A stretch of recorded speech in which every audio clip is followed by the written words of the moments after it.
ஆண்டவருடைய நாமம் மகிமைப்படுவதாக.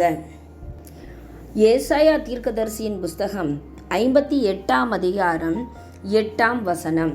அப்பொழுது விடியற்கால வெளுப்பை போல உன் வெளிச்சம் எழும்பி உன் சுக வாழ்வு சீக்கிரத்தில் துளிர்த்து உன் நீதி உனக்கு முன்னாலே செல்லும்.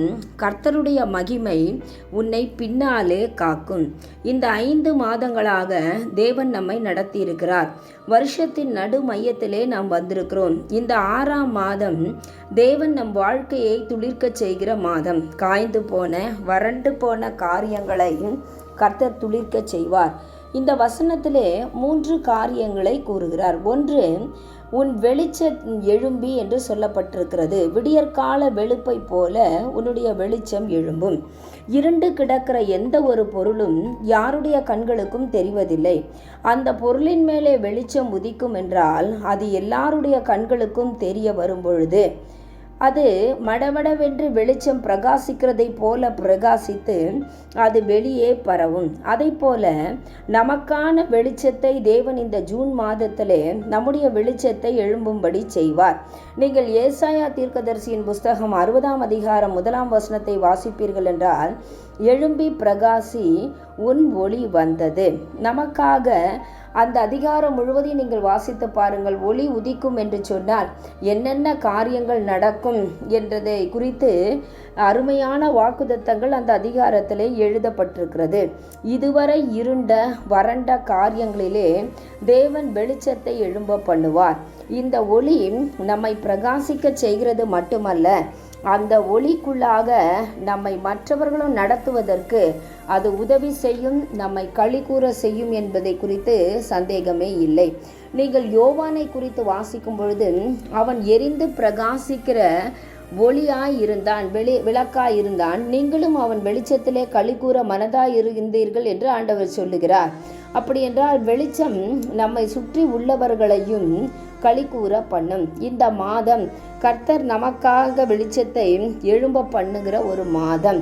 அப்படி என்றால் எல்லாரும் நம்மை காண வருகிற ஒரு மாதம். முகவரி தெரியாமல் அடையாளம் இல்லாத நபர்களை தேவன் அடையாளப்படுத்தி இந்த மாதத்திலே பிரகாசிக்க செய்வார். நீங்கள் 1 நாளாகமம் 29ஆம் அதிகாரம் 25வது வசனத்தை வாசிப்பீர்கள் என்றால், இஸ்ரவேலர் எல்லாரும் காண கர்த்தர் சாலமோனை மிகவும் பெரியவனாக்கினார்.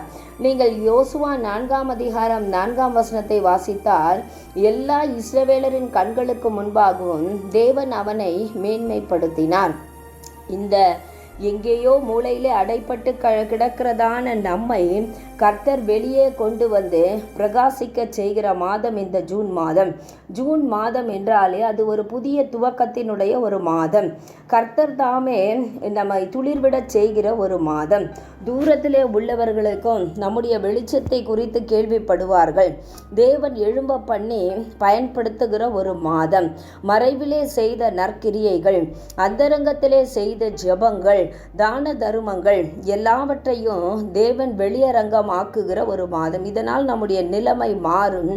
நம்முடைய தரம் என்ன செய்யப்படும்னா உயர்த்தப்படும். வெளிச்சம் எழும்புகிறது மாத்திரமல்ல, நீங்கள் ஏசாயா தீர்க்கதரிசியின் புஸ்தகம் 30ஆம் அதிகாரம் 26வது வசனத்தை வாசிப்பீர்கள் என்றால், அங்கே சொல்லப்பட்டிருக்கிறது, அவர் தம்முடைய ஜனத்தினுடைய அடிக்காயத்தினுடைய முறிவை கட்டுகிற ஒரு தேவன். அதை கட்டி குணமாக்குவார். அப்பொழுது சந்திரனுடைய வெளிச்சம் சூரியனுடைய வெளிச்சத்தை போல நம்முடைய வெளிச்சம் எப்படி இருக்குமா? 7 பகலின் வெளிச்சத்தை போல பிரகாசிக்கும். நீங்கள் யோசிச்சு பாருங்கள். இது மத்தியான வேளை, வெயில் அதிகமாக இருக்கிற நாட்களிலே நாம் இருக்கிறோம். கொஞ்சம் வெளியே வந்து பாருங்கள், எவ்வளவு விதமான ஒரு பிரகாசம் இருக்கிறது. 7 பகலின் பிரகாசம் என்று சொன்னால் அது எத்தனையாய் பிரகாசிக்கும். ஒருவேளை இன்னைக்கு மனதிலே காயத்தோடு கூட, முறிவுகளோடு கூட, வேதனையோடு கூட நீங்கள் இருந்து நடைப்பினம் போல சோர்ந்து போய் உங்கள் வாழ்க்கையில் இருக்கலாம். கர்த்தர் சொல்லுகிறார், நான் உன் மேலே உன்னுடைய வெளிச்சத்தை பிரகாசிக்க செய்கிறது மாத்திரமல்ல, விடியற்கால வெளிப்பை போல உன்னுடைய வெளிச்சம் எழும்புகிறது மாத்திரமல்ல, அது உன்னுடைய அடிக்காயத்தினுடைய முறிவை கட்டி உன்னை நான் பிரகாசிக்க செய்வேன். 2வதாக அந்த வசனம் சொல்லுகிறது, உன் சுக வாழ்வு சீக்கிரத்திலே துளிர்க்கும். தேவன் நமக்கு நல்வாழ்வு, செழிப்பின் வாழ்வு, ஆரோக்கியமான ஒரு வாழ்வை கொடுக்க விரும்புகிறார். அந்த செழிப்பின் நாட்களுக்குள்ளாக நாம் போகிற மாதம் அல்லது அது துளிர் விடுகிற மாதம் தான் இந்த மாதம். உங்களுடைய வாழ்க்கையிலே இதுவரை அனுபவித்திருந்த கண்ணீர், வேதனை, துக்கத்தின் நாட்களெல்லாம் முடிந்து நலமான ஒரு நாட்கள் ஆரம்பமாகிறது. ஒரு செடி துளிர்க்கும் போதே நாம் அதை காணும்போது நம்முடைய இருதயம் மகிழும். தேவன் நாம் எல்லாரும் சந்தோஷமாகவும் மகிழ்ச்சியாகவும் இருக்க வேண்டும் என்று சொல்லி விரும்புகிறார். நீங்கள் அதே வசனத்தினுடைய இன்னொரு மொழியாக்கத்தை வாசிப்பீர்கள் என்றால், இந்த சுக வாழ்வு என்கிற வார்த்தைக்கு ரெக்கவரி என்கிற வார்த்தை பயன்படுத்தப்பட்டிருக்கிறது. அப்படி என்றால் என்ன? இழந்து போன, நஷ்டப்பட்ட காரியங்களை சீர் செய்கிற ஒரு மாதமாக இது இருக்கும். ஒரு மன அமைதியையும் ஆரோக்கியம், ஆசீர்வாதத்தை தேவன் கொடுத்து மீண்டுமாக நாம் இழந்து போனதை பெற்றுக்கொள்ளுகிற ஒரு மாதம். நீங்கள் யோவேல் தீர்க்கதரிசியின் புஸ்தகம் 2ஆம் அதிகாரம் 25ஆம் வசனம் சொல்லுகிறது, நான் உங்களிடத்திலே அனுப்பின பெரிய சேனையாகிய வெட்டுக்கிளிகள், பச்சை புழுக்கள், முசுக்கொட்டை பூச்சிகள் என்று ஒரு பட்டியலே அந்த இடத்திலே கொடுக்கப்பட்டிருக்கிறது. ஒருவேளை நம்முடைய வாழ்க்கையிலே நம்முடைய கீழ்ப்படியாமை, நம்முடைய பெருமைகள், நம்முடைய மேட்டிமைகள், இதனால பலவித காரியங்களை தேவனே அனுமதித்திருக்கலாம். ஆனால் ஆண்டவர் சொல்லுகிறார், அதனாலே உண்டான நஷ்டங்கள் எல்லாவற்றையும் இந்த மாதத்திலே கர்த்தர் நமக்கு சீர் செய்வான்.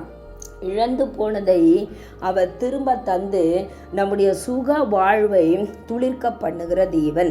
நீங்கள் என்னாகமம் புஸ்தகம் 17ஆம் அதிகாரம் 8ஆம் வசனத்தை வாசிப்பீர்கள் என்றால், ஆரோனுடைய கோல் துளிர்த்திருந்தது என்று வாசிக்கிறோம்.